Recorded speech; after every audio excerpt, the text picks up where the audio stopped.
नमस्कार, आदाब। CBN news 18 में आपका स्वागत है। दोस्तों, मैं आपका मजहर शेख। दोस्तों, आपको पता है कि भुसावल नगर पालिका चुनाव का माहौल बन चुका है और आप देख सकते हैं कि हम हमारे सीबीएन न्यूज 18 के स्टूडियो में हर पक्ष के उम्मीदवारों को बुलाकर, हर कार्यकर्ता को बुलाकर इंटरव्यू ले रहे हैं कि किस तरह से जो है इस चुनाव में उनकी रणनीति रहेंगी, किस तरह से जो है उनके मैनिफेस्टो और किस मुद्दों को लेकर जो है वो चुनावी मैदान में उतरे। अभी आप देख सकते हैं हमारे बीच में शिवसेना उद्धव बाला साहब ठाकरे गठ के सभी जो कार्यकर्ता, सभी नेता यहाँ पर मौजूद है। हम उनसे बातचीत करना चाहेंगे। सर, क्या बोलना चाहेंगे इस इलेक्शन को लेकर, चुनाव को लेकर क्या आपका समीकरण है? सबसे पहले तो मैं एक शेर से शुरुआत करना चाहता हूं। हमारे सभी शिव सैनिकों के आदर्श बाला साहब जी ठाकरे, पक्ष प्रमुख उद्धव जी ठाकरे, आदित्य जी ठाकरे, इनके विचारों को हम प्रणाम करते हैं। मैं हर बार कहते आता हूं कि मैं मेरा हर काम इबादतों की तरह करता हूं और सबसे पहले आप सभी को तहे दिल से प्रणाम करता हूं, सलाम करता हूं।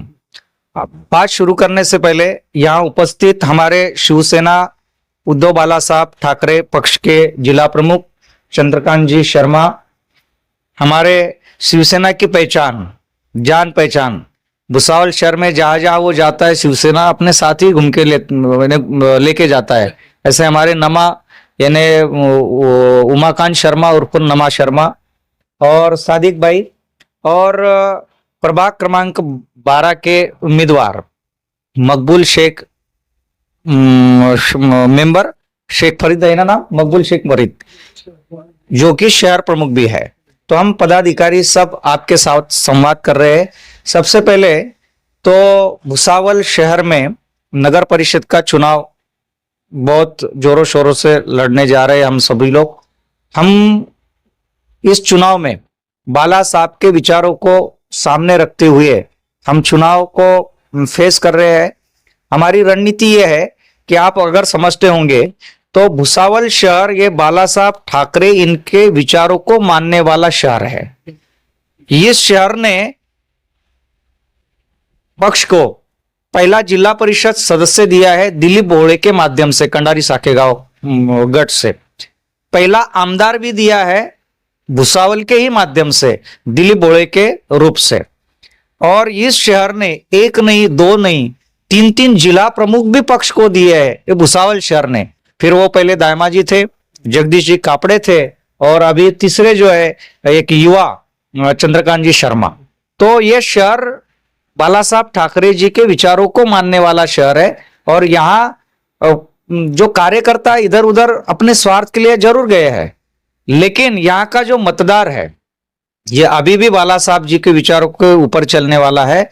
भुसावल शहर में जितने भी शिवसेना को मानने वाले लोग हैं, इस शहर के नगराध्यक्ष के जो उम्मीदवार है हमारी गायत्री दाई बंगाड़े, इसको विजयी करने में बहुत अहम भूमिका, बहुत स्पष्ट भूमिका, निर्णायक भूमिका हमारी शिवसेना की रहेगी। इस हिसाब से हमने रणनीति बनाई है। अच्छा सर, आप ये बताइए, आप इस चुनाव में आपके कितने उम्मीदवार उतार रहे हैं? आपकी यहाँ पर युति है, किस तरह से काम चल रहा है? बात यह है कि हमारा पक्ष का यहाँ एक मेळावा हुआ था जिसमें गुलाबराव जी भी उपस्थित थे। हम सब लोगों ने मिलकर एक तय किया था कि अगर हमें सम्मानजनक जगह मिलती है, मान सम्मान मिलता है, इज्जत मिलती है, तो हम समविचारी पक्षों के साथ युति करेंगे। अगर सम्मानजनक जगह हमें नहीं मिली तो हम 50 की 50 सीटें लड़ने का हमने प्रयास किया था, हमने घोषणा की थी, आपने अखबार में भी पढ़ी होगी। और उस मेला में हमारे उपनेता भी थे और सब कार्यकर्ता भी थे। तो हम पूरी जगह की तैयारी करके रखे हुए थे। लेकिन यहाँ राष्ट्रवादी कांग्रेस पक्ष के जो माजी आमदार है संतोष जी चौधरी, उनकी जो पार्टी है उनका नगराध्यक्ष का उम्मीदवार था, इसलिए उनके साथ और अन्य पक्षों के साथ भी हमारी चर्चा जरूर हुई। लेकिन सम्मानजनक, जिसे हम कहते हैं कि सम्मानजनक बर्ताव हमारी पार्टी के साथ था, इसलिए हमने यहाँ भुसावल शहर में राष्ट्रवादी कांग्रेस पार्टी शरद चंद्र जी पवार इनके साथ अलायंस किया है। और ये अलायंस के माध्यम से मैं आपको बड़े खुशी के साथ कहना चाहता हूं कि ये राज हमने आखिरी तक नहीं खोला कि क्या चल रहा है, क्योंकि भुसावल शहर या अफवाहों का शहर है, इसलिए हमने आखिरी 3 बजे तक भी किसी को भी अता पता नहीं रहता था कि राष्ट्रवादी कितनी जगह पर लड़ रही है और शिवसेना कितने जगह पर लड़ रही है। सीधा सीधा हमारे सिस्टम के मुताबिक जिला प्रमुख जी ने सब एबी फॉर्म एसडीएम कार्यालय में सुपुर्द करके उम्मीदवारों को दी। हम आज के डेट में 7 जगह, बोले तो बहुत बड़ी ये बात है, वैसा देखा जाए तो हमारे पक्ष का एक ही नगर सेवक था। 1 से लेकर 7 अंक भुसावल शहर में और वरण गांव में 2, यानी 9 अंक पर लेके जाना इतनी आसान बात नहीं। फिलहाल वहां भी हमारा आंकड़ा और था, वहां 4 लड़ने वाले थे और यहाँ 7, कितने हो गए 11, यानी 1 से 11 उम्मीदवार खड़ा करना यह हमारी छुपी रणनीति थी। और जिला प्रमुख जी और हमारे शहर प्रमुख इन सबके विचारों से ही हमने फैसला किया। लेकिन टेक्निकल बात यह है कि कहीं कहीं जगहों पर कागज पत्थर के अभाव से, कोई टेक्निकल इश्यू के अभाव से वहां वो उम्मीदवार लड़ नहीं पाए। फिलहाल हम अभी भुसावल शहर में 5 सीटें लड़ रहे हैं। 3 सीटें जो है हमारी मशाल चिन्ह पर है। हाँ सर, सारी बातें सही है आपकी। आपने जिस तरह कहा कि आप तुतारी के साथ जो है अलायंस करके सीटें लड़ा रहे हो, आपको लगता है आप उनके साथ जो है अलायंस करके सीटें लड़ा रहे हो तो उनका आपके साथ जो आप जो बता रहे बर्ताव सही रहा तो आपने उनके साथ अलायंस किया। तुतारी के साथ मिलकर आप कामयाब होंगे, आपको लगता है? बिल्कुल कामयाब हुए, इसलिए हमने वो ये युति की है कि आपको शायद पता होगा कि पिछली बार जो चुनाव हुआ था उसमें संतोष चौधरी, इनका लड़का सचिन चौधरी नगराध्यक्ष पद के लिए खड़ा था। वहां 5000 वोट किसी अन्य पार्टी ने, एमआईएम ने लिए थे, इसलिए उनका वहां उनकी हार हुई थी। इस बात को सामने रखते हुए हमने ये सोचा है कि यहाँ डिवाइड वोट करने का राजनीति चल रहा है और वो सक्सेस होने नहीं देना है किसी भी हालत में। इसलिए बीजेपी के कैंडिडेट को उसका फायदा नहीं होना चाहिए, इसलिए हम राष्ट्रवादी कांग्रेस के साथ हमने गठबंधन किया है, हमने अलायंस किया है और मुझे पूरी उम्मीद है कि हमारे वोट डिवाइड नहीं होंगे और जो भी बाला साहब ठाकरे जी को मानने वाला वर्ग है वो सभी वोट हमारे उम्मीदवार को तो मिलेंगे ही, वो कन्वर्ट ऊपर के सीट में होंगे और हमको यश मिलना ही मिलना है। इस रणनीति से हम आगे बढ़ रहे हैं। सर, आपकी सारी रणनीति सही है, लेकिन आप जो है अभी तुतारी के साथ हो और आपका उनका गठबंधन के साथ आपकी सीटें आप लड़ा रहे हो, लेकिन 12 नंबर वार्ड से जो है तुतारी और मशाल जो आमने सामने है उस पर क्या बोलेंगे आप? जी, हमारे जो नवनिर्वाचित जिला प्रमुख है चंद्रकांत जी शर्मा और हम लोगों ने, सब लोगों ने मिलकर ये फैसला किया था। आप अगर हमारे उम्मीदवार गौर से देखेंगे तो जो शिव सैनिक है उसको न्याय मिलना चाहिए, जो पदाधिकारी है उसको न्याय मिलना चाहिए, इसलिए हमारे तालुका प्रमुख जो है नीलेश जी महाजन, उनको उम्मीदवारी दी गई है। हमारे शहर प्रमुख है गणेश चौधरी, उनको उम्मीदवारी दी गई है। हमारे दूसरे शहर प्रमुख है मकबूल भाई, उनको उम्मीदवारी दी गई है। तो उनका स्टैंड ये था कि कोई भी हालत में, वरण गांव में देखिए वहां हमारी एक आभा सोनार करके महिला आघाड़ी की, उनको दिया है। एक युवा सेना का है, ये प्योर शिवसैनिक है। एक भी आदमी ऐसा आप बताइए कि शिवसैनिक नहीं है और उसको उम्मीदवारी दी है।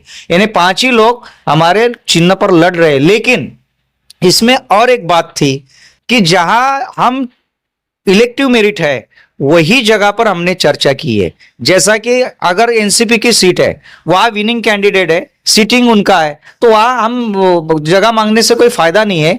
जहां आदमी चुन के आ सकता है उसी जगह पर हमने अभ्यास करके लड़ने का प्रयास किया है। उसमें क्या हो रहा था कि कई जगहों पर उनके भी कैंडिडेट थे और हमारे भी कैंडिडेट थे। तो ऐसे जगह पर अगर हम वहां वो जगह एनसीपी को छोड़ेंगे तो इन पे अन्याय हो जाएगा। इसलिए हमने एक फैसला किया है कि कहीं जगहों पर हम मैत्रीपूर्ण लड़ाई करने जा रहे हैं। इसके बारे में अधिक जानकारी, अधिक तफसील हमारे जिला प्रमुख भी देंगे। मैत्रीपूर्ण का अर्थ क्या होता है कि दोनों भी लड़ेंगे और जिसकी ताकत है वो वहां चुन के आएगा। चुन के आने के बाद वो तो आघाड़ी का ही काम करने वाला है, हमारी युति का ही काम करने वाला है। यह हमारी बिल्कुल स्पष्ट रणनीति है, इसमें कोई छुपाने वाली बात नहीं है और ये हमने तय कर लिया है। इसके बारे में ज्यादा जानकारी और अधिक स्पष्ट रूप से हमारे जिला प्रमुख चंद्रकांत जी आपको स्पष्टीकरण देंगे। बिल्कुल बिल्कुल सर, काफी अच्छी है आपकी रणनीति और काफी साफ सुथरी रणनीति के साथ अब जो है आपके उम्मीदवारों को उतारे और अच्छा आप जो इलेक्शन लड़ रहे हो। 12 नंबर वार्ड की बात की और सर ने जो है अच्छा स्पष्टीकरण किया, लेकिन आप क्या बोलना चाहेंगे? देखिए, इलेक्शन लड़ना या फिर कुछ जगह जीत के आना या ना आना, पार्टी चलाना बढ़ाना, ये एक संगठनात्मक काम अलग होता है। बट इलेक्शन बोले तो वहां पे आपको जनमत का सम्मान करना जरूरी है, और ये हमको इलेक्शन से ज्यादा विचारों की लड़ाई है। जनमत ऐसा था, पूरे शहर का जो मत था आम जनता का और हमारे समविचारी पार्टियों का, कि भाई कुछ भी करके विरोधी मत का विभाजन इस बार नहीं होना चाहिए। कुछ भी करके अपने विचारों का नगराध्यक्ष वहां पे जिताना है। तो इसलिए कोई 1-2 वजह से शहर के स्तर पे मतों का विभाजन ना हो, इसलिए ये एक बड़ा प्रगल्भ तरह का निर्णय आघाड़ी का हुआ। बस उसी के साथ साथ कार्यकर्ताओं को न्याय देना भी, और कार्यकर्ता में भी कौन, हमारे खुद के शहर प्रमुख मकबूल जी। सेना बिना सेनापति के तो लड़ ही नहीं सकती। तो ये हमारी प्राइम सीट में आने के बाद हमने राष्ट्रवादी कांग्रेस पार्टी से बार बार विनती की कि ये सीट प्राइम सीट है हमारी, इससे हम पीछे हट ही नहीं सकते।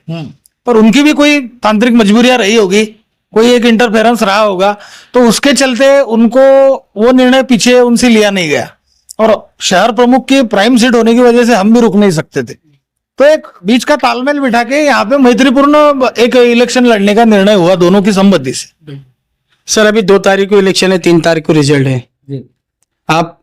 आपके उम्मीदवार भी उतारे और मतदाताओं को आप क्या अपील करना चाहेंगे? आपके 5 वार्ड है, 5 वार्ड में काफी मतदाता है, क्या अपील करना चाहोगे आप जिला अध्यक्ष हो? सभी मतदाताओं से मेरा यही कहना है, जहां जहां हमारे मशाल के उम्मीदवार है और महाविकास आघाड़ी समर्थित उम्मीदवार है, उनको सभी को भारी वोटों से इस बार जिताना है। विकास का जो बैकलॉग है, और यहाँ पे कॉस्मोपॉलिटन लोगों का इस सप्ताह में होना जरूरी है। सभी समाजों को, सभी विचारों के लोगों को साथ में लेकर चलने वाले नेतृत्व की भुसावल को जरूरत है, क्योंकि भुसावल एक सर्वधर्मीय, सर्वशाखीय, सर्वजातीय लोगों का एक मिलाजुला शहर है।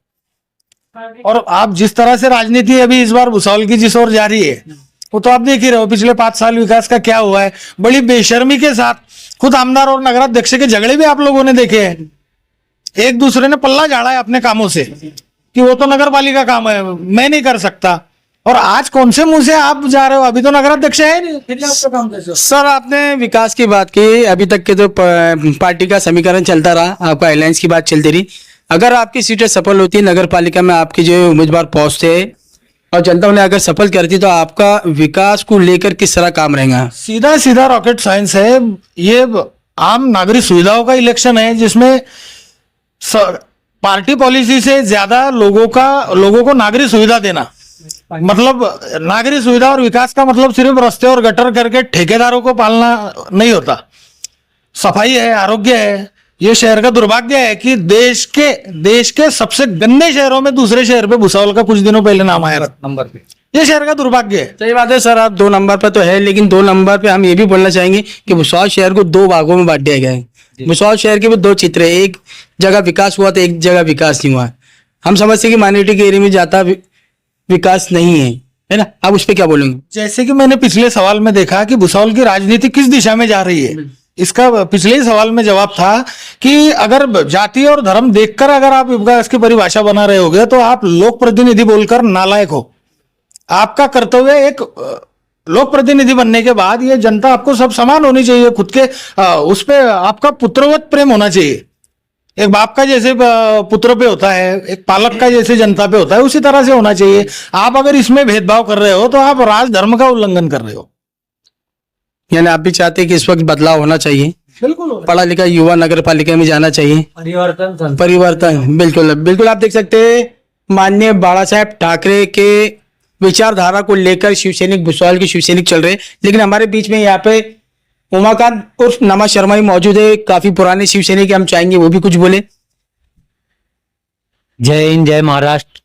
मैं सारे भुसावल वासियों से बस इतना ही अपील करना चाहूंगा कि हमारे बाला साहब की हमारे को सीख है।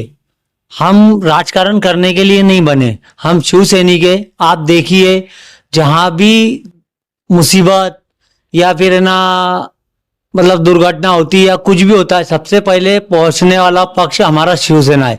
उसका कारण है, बाड़ा साहब ने हमारे को सीख ही इस प्रकार की दी है कि 80% समाजकारण, 20% राजकारण। हमारा उद्देश्य राजकारण नहीं है, हमारा उद्देश्य है समाजकारण, और समाजकारण से ही मतलब भुसावल शहर का विकास हो सकता है। एक शिव सैनिक ऐसा रहता है, उसकी ताकत इतनी रहती है कि वो मंत्री, संतरी, आमदार, खासदार सबको पसीने छुटवा सकता है। एक सच्चा शिव सैनिक अगर ये चुन के आता है तो जो आज माइनॉरिटी के वार्डों की हालात है, वो हालात भगवान की दया से ऐसे नहीं रहेंगे। शिवसेना की और शिव सैनिकों की क्या ताकत रहती, वो हम भुसावल की जनता को बता कर रहेंगे। वार्ड में नाली से लेकर, लाइट से लेकर, रस्तों से लेकर, विकास से लेकर, उसकी परिभाषा क्या है, वो सब कुछ हम बताएंगे। मैं सारे भुसावल वासियों से एक ही अपील करूंगा कि हमारे अलायंस को, महाविकास आघाड़ी को, और प्लस हमारी सबसे गरीब उम्मीदवार गायत्री चेतन भंगाड़े गौर, इनको वोट दे, और जहां जहां तुतारी रहे वहां तुतारी से निशान को दबाए। और हमारे वार्ड में जो मैत्रीयपूर्ण लड़त है, वार्ड नंबर 12 ब से शेख मकबूल, शेख फरीद, एक सामान्य घर का सामान्य नागरिक, आपके परिवार का, आप उसको आधी रात को जगा सकते हैं। अगर मकबूल नहीं आता है तो आप जो 5 यहाँ बैठे हैं, हाँ, उसमें से किसी को भी आप बोलो, हम रात बेरात 24 घंटे आपकी सेवा के लिए तैयार हैं। इसलिए एक मौका सिर्फ शेख मकबूल, शेख फरीद को दो। उनका अनुक्रमांक नंबर है 5, उनकी निशानी है मशाल मशाल मशाल। मैं ये करना चाहता हूं कि हमारे नगराध्यक्ष पद की जो उम्मीदवार है गायत्री ताई भंगाड़े, ये हमारी एक अनोखी युति भी है कि गायत्री भंगाड़े उस परिवार से है। हमारा एक पुराना शिव सैनिक है जवाहर गौर, वो तो बहुत पुराना शिव सैनिक है। दोस्त खारी साइकिल, दोस्त खारी बेचने वाला आदमी उसके परिवार से जुड़ी हुई है, भतीजी है, उनकी भतीजी है। यानी शिवसेना का खून उसके परिवार में ही है। यानी शिवसेना और ये मिलके, राष्ट्रवादी मिलके हमारा अलायंस हुआ है। तो जहां जहां हमारे उम्मीदवार है वहां आप उनको विजयी करवाइए। और किसी वजह से जिनको उम्मीदवारी नहीं मिल पाई है, उसमें भी टेक्निकल कुछ बातें थी, वो कोई भी हमारे इसमें अभी नाराज नहीं है। और सभी शहरवासियों को हम एक ऐलान करते हैं कि हमारे युति को आप बहुमत से विजयी करवाइए। और मुझे पूरा भरोसा है, पूरी उम्मीद है कि नगराध्यक्ष पद की जो उम्मीदवार है गायत्री भंगाड़े, ये चुनकर आने ही वाली है और वो बहुमत से वो आएगी। और सामान्य जो जनता है, उनके जो प्रश्न है वो अच्छे से वह सभागृह में रखेंगी, ऐसा मैं विश्वास व्यक्त करता हूं। बिल्कुल सर, 12 नंबर वार्ड में जो है तुतारी और मशाल आमने सामने, क्या बोलेंगे? अपने कार्यालय का उद्घाटन था, उसी दिन भी मैंने ऐलान किया था, फिर वापस से मैं ऐलान करना चाहता हूं कि नाम में बहुत कुछ बातें छिपी रहती है। उनका नाम है मकबूल मेंबर, तो नाम में ही मकबूल मेंबर बना हुआ है। तो इस वार्ड से उनकी निशानी मशाल है। और हम सब पार्टी के लोग चाहते हैं कि शेख फरीद, उनका नाम ही मैं बोल देता हूँ, शेख मकबूल शेख फरीद, यानी मकबूल मेंबर, ये मेंबर बने और चुनकर आए। और सभागृह में हमारा वो शेर है, वो डट के लड़ेगा, ये मुझे पूरा भरोसा है। उनको विजयी करवाने के लिए हम पूरा पार्टी की ओर से प्रयास कर रहे हैं। और पूरी पार्टी, सब पदाधिकारी उनके पीछे है। ये मैं दावे के साथ आपको, निशानी मशाल, हाँ, वो दावे के साथ आपको विश्वास देता हूं। और फिर दोबारा आपको सभी को ऐलान करता हूं कि उनकी निशानी मशाल है। मशाल चिन्ह के आगे बटन दबाकर उनको भारी बहुमत से विजयी कराइए, ये मैं आपको ऐलान करता हूं। उनका अनुक्रमांक है 5।